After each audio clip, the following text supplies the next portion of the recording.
Let's dive in a little bit to what I mean by perception, and prediction ends up being part of this. Perception builds the world model.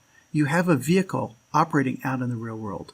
Things happen in the real world. There's a kid kicking a ball, maybe chasing a ball. And there are sensors on these vehicles. There's video, there's LiDAR, there's radar. And all those sensors get combined by a perception system to build a model of the external world. Hey, I think there's a child chasing a ball into the street 10 meters ahead. So that's the perception system. Note that it's both perception in terms of what objects there are, but also implicitly prediction what will be happening next. The child is chasing the ball, so we expect the child will keep going after the ball. Wherever the ball is, the kid will end up. Once there's a world model, you can do path planning, you can do motion control, and to be sure, those are complicated, difficult challenges. But they pale in comparison with the challenge of assuring that the perception is done in a way that is suitable for life-critical systems. The perception typically relies very heavily on machine learning.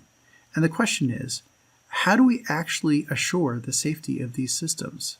How do we make sure that the vehicle is going to know that this child is about to run into the road and avoid hitting the child, which involves not only detecting the child, but also realizing the child is likely to move in a certain direction and then commanding the vehicle to make sure its path does not intersect with the child. If we can do that with extremely high confidence, we might have a basis for trust in the vehicle. But how do we get there with machine learning?